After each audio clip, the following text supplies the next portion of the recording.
Hey, welcome back. So in this video, we'll be talking about proper footwear and how to choose the proper footwear that fits your feet and also your lifestyle. So what I mean by proper footwear is footwear that does kind of support your feet. So you want to have a shoe that kind of fits your feet very well. Different shoes will fit differently too. So just finding one that works for you, and you want to have a shoe that kind of fits and is really well fitted for the arc of your foot.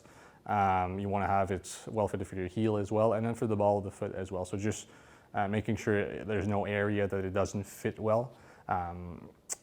It can, like if let's say it wouldn't fit well on the heel of your shoe and it's a little bit too tight, things like that, it might create friction, which can lead to calluses or it can get little cuts, things like that.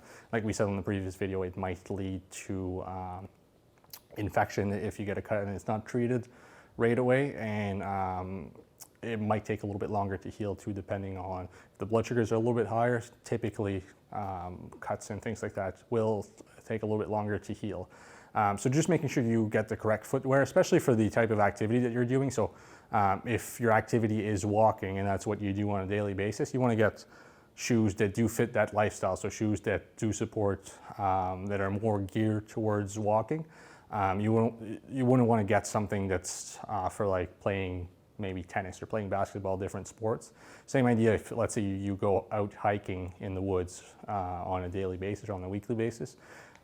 Hiking boots or hiking shoes might be a good idea for you. So just kind of having a shoe that fits the activity that you do on a regular basis.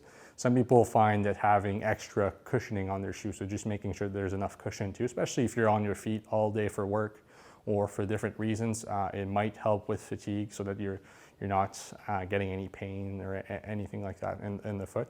And obviously, like I talked last time, making sure your socks are clean at the same time and that they're not too tight, just to avoid any complications or infection if you get a cut and things like that.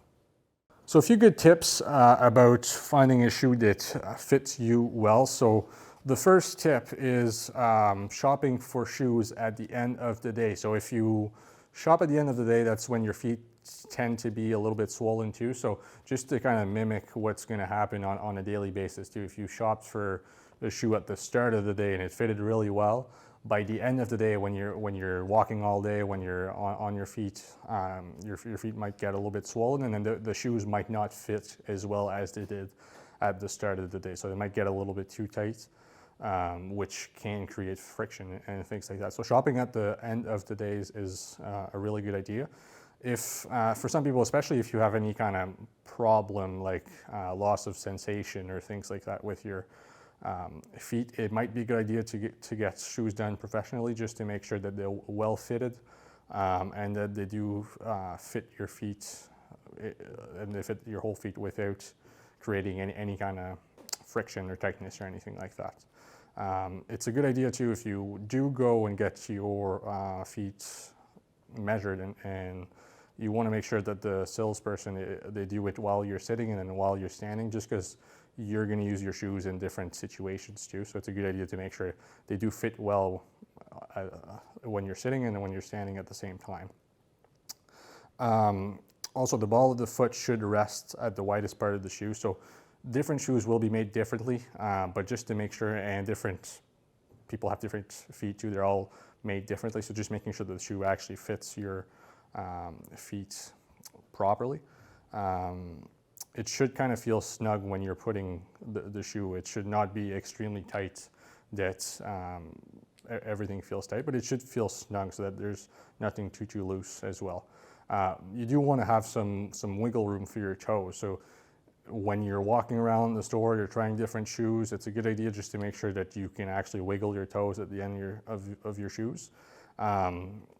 Especially because you don't want the toes kind of hitting the front of the shoe, which again might cause some blisters, maybe some cuts for some people. So just to make sure there's enough wiggle room. And like I said a couple of times, you want to have a shoe that's kind of fitted or shaped for your foot. Everybody's a little bit different. Some shoes will be curved, some shoes will be straight. Just finding one that kind of feels right for you and fits right for you. And it's good to replace them every so often too, so don't let them get too beat up, or if there's any holes or things like that, kind of replacing them. Some people will kind of wear insoles as well, just to make sure that it helps their feet, but it's a good idea to change them on a regular basis too. So if you're buying insoles, they will tell you when to kind of change them after so many days, so many years. So just making sure that you change them often.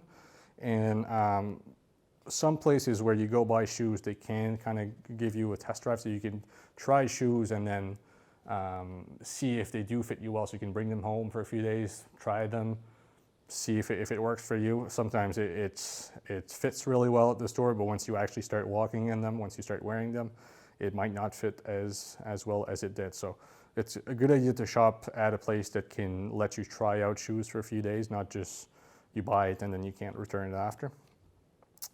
And the best shoe is the one that kind of fits your foot. So again, everybody's different, just finding one that works for you. And if you can test it for a few days, that's probably your best bet.